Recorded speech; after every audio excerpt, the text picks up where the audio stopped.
Okay.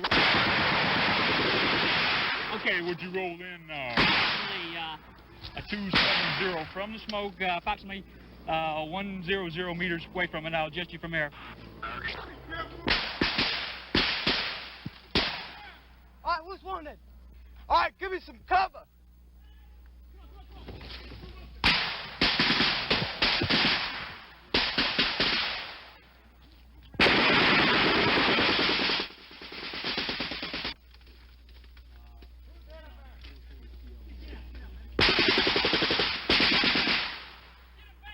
Get him back here if you can. Can you move him? Can you move him?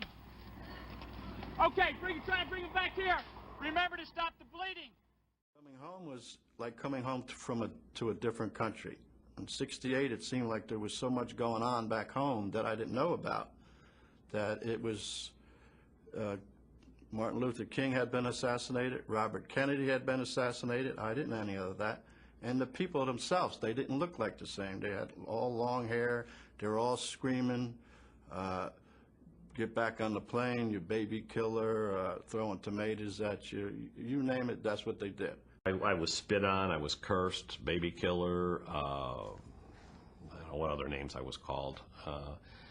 I've heard other stories about people who came back about the same time as I did. You kind of land at Travis Air Force Base out in San Francisco. That's kind of where you came into most of the time. And guys throwing their uniforms in the garbage because they just didn't want to be abused by people who were outside the base or down in San Francisco being a hotbed of protest anything, at that point in time. We were heading for San Francisco, stopped at a light, and both of us are in the back seat with our uniforms on. And this car pulled up alongside of us, rolled down his window, and spit on the window. What you have just seen was the harsh reality of the Vietnam War, a time where men were forced to serve their country and faced with ridicule and hate when they returned. These people were abused and deserted, left to fend for themselves daily. A majority of older veterans today went through this experience, as many of them served in Vietnam.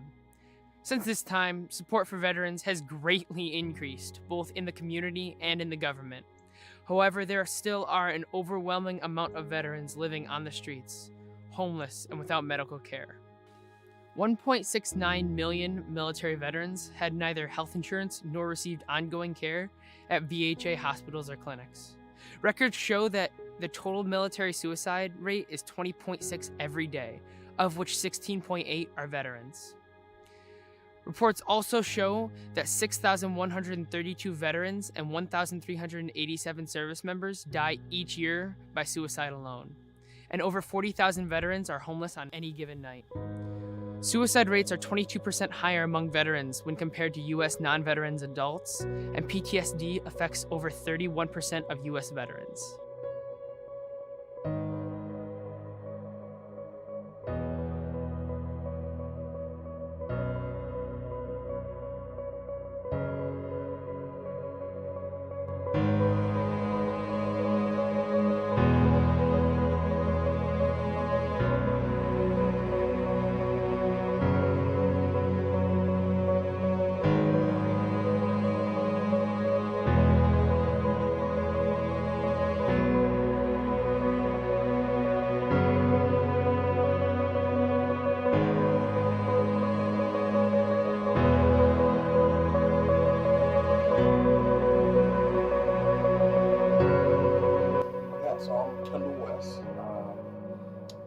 Sons go to CLS here, the elementary school, third and kindergarten. My third grader, Kendall Jr. Kyler West is in kindergarten. So Awesome. And you served with the Army? yes, Army infantry. I was doing it for 3 years active duty, and then the remainder 10 years in the National Guard, Wisconsin National Guard. Awesome. So anything, just tell me about some of your experiences in the military to start off. Oh man. Well, I got in there by mistake.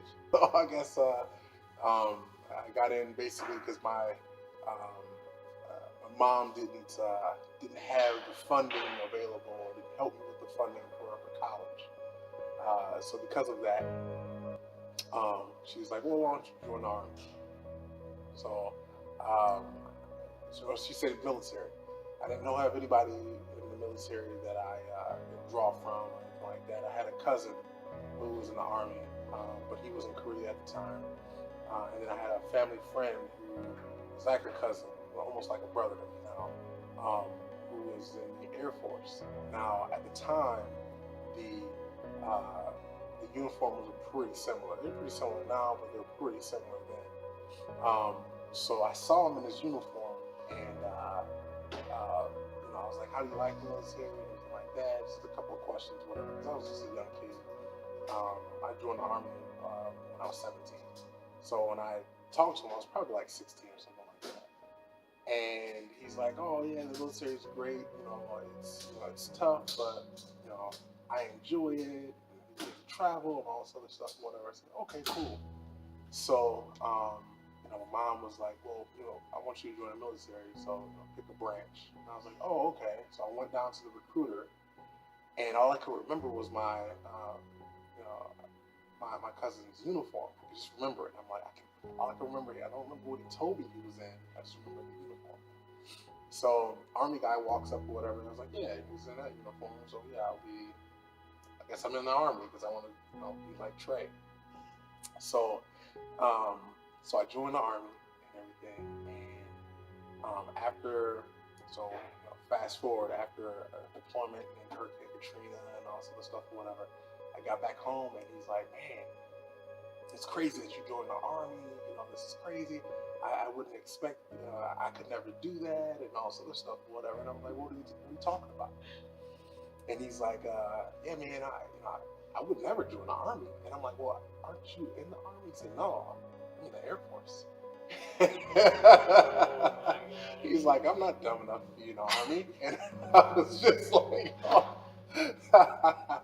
So, big mistake. But it's the greatest mistake I've ever made.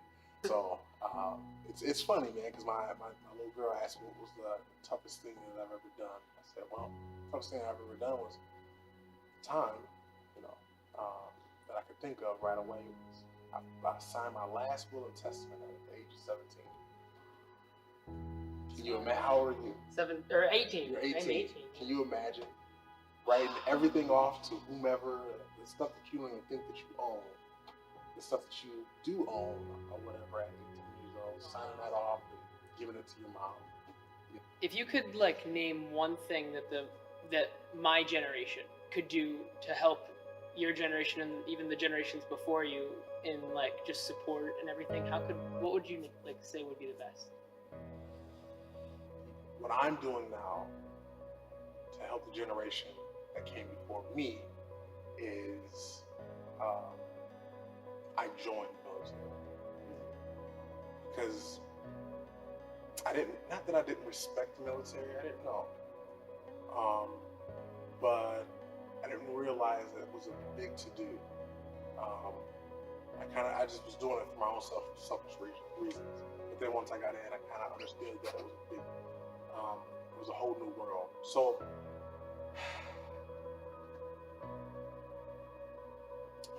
it's hard because I grew up, I'm not too much older than you, but I grew up where people respected the military. The generation that came before me, they didn't. The baby boomers and the Vietnam era of veterans, they didn't get the respect that I got.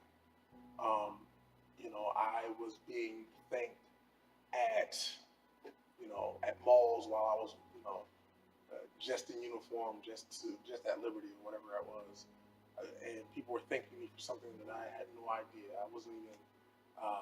I had barely graduated basic training, didn't even do my AIT, so I don't even know. I know the basics of military. People were thanking me. I didn't understand why.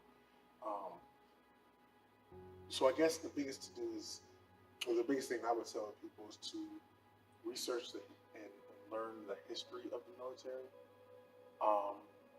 so that way they can understand the issues and understand that politics and service may sound like they're similar, but they're exactly opposite. Those men and women that are in the military aren't just following orders. They're following orders, they're following their hearts, they're following their minds, they're following their religious beliefs, they're following their individuals inside of the military, and that's what makes the military great. They were all individuals coming together as one.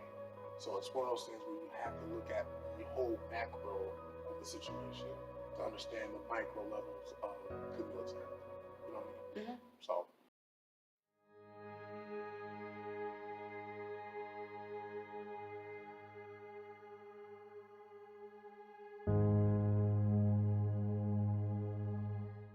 Veterans need our help. The rising generation of teenagers and young adults pay so little attention to those who serve, and they are often neglected and forgotten. While veterans get a lot more help and assistance now compared to the late 1900s, there's still so much need in the veteran community. The organization Give an Hour said that the best way to help veterans is just to listen to their stories and make an effort to engage with them. Lieutenant Tobin Anderson also said that the greatest issue in the veteran community is trouble transitioning out of service and back into everyday life. He hopes that people will not forget about these veterans, as we have been in constant war since 9/11. There's a tendency for people to forget that there are still military personnel getting shot at.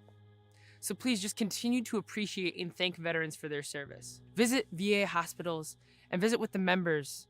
It might serve as a good way to help appreciate those who might feel forgotten and unappreciated.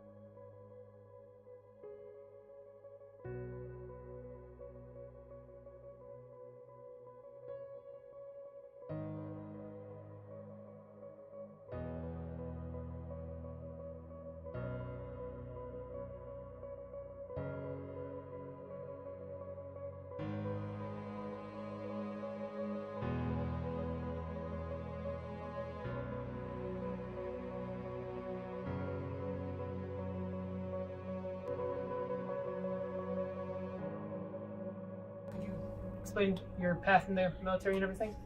Okay, so I'm a major in the Air National Guard right now. I've been in the military for about 12 years. I joined after high school when I started a year in ROTC, and then I went to the Air Force Academy after that. Then I commissioned in 2006. From there I went to pilot training, and I served 12 years on active duty flying the A-10 Warthog. And I did one exchange tour flying with the Navy in the F-18. And then it's basically like the Super Hornet, the carrier-based jet that they fly with as an instructor there. So then I got out in 2017. We moved to Wisconsin, which is the area where my wife is from. And I've continued serving since then in the Indiana Air National Guard, flying 1 weekend a month and 2 weeks a year in the A-10 down in Fort Wayne, Indiana. So Awesome. I guess the general impression is like, you know, there's nothing totally crazy about what I've done, right? Like, I've just, like, I've seen Europe, I've seen Asia, I've seen Afghanistan, I've seen the Middle East.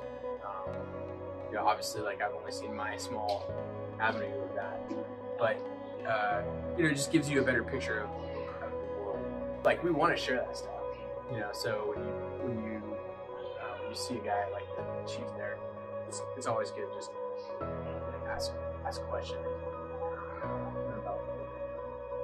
Awesome. So if you could just offhand think of one thing that that youth like me or anybody else in this high school and in this community could do for the veteran community, what do you think that might be? I'm gonna go with your like the idea that you could maybe just the idea that you could sit down and engage with somebody one-on-one or whatever, and just get a lot of these, just start asking questions, like, you know, to hear stories. Like that's probably the biggest thing that I can impress. Then I have one or two more questions. One of them is just for fun. What's the best place you've ever been?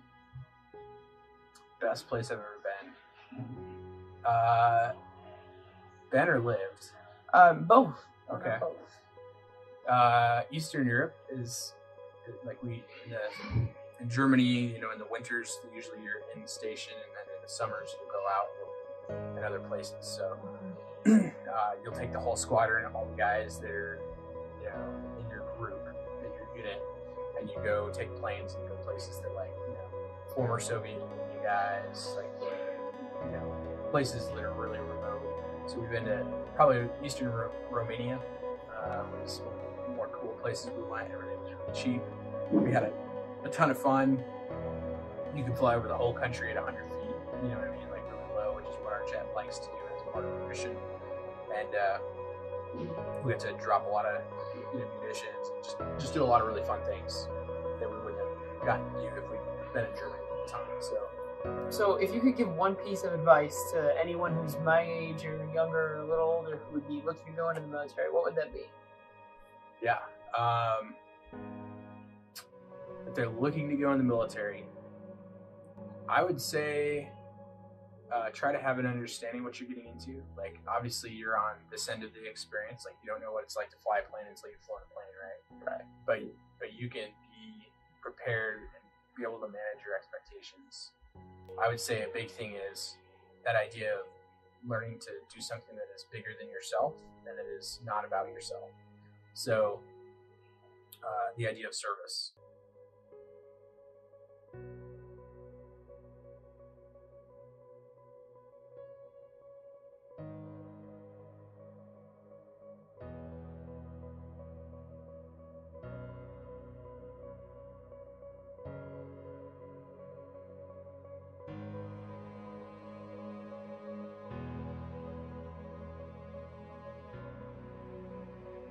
As you have just previously heard, veterans have stories, from battlefields to homecomings to trainings.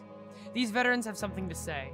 The best way we, as the next generation, can help is to find someone to talk to. These people just want to tell their stories, and we can listen. Take an hour and talk to someone who served. Let them tell their stories. Sergeant Bigler explained that when a veteran tells their story, it helps them understand and comprehend their past and their own personal story. If we can just talk to veterans and hear them, we can carry on their legacy and help give more respect to them. If we can just take an hour and give it to those who need it, we can help so many people in need.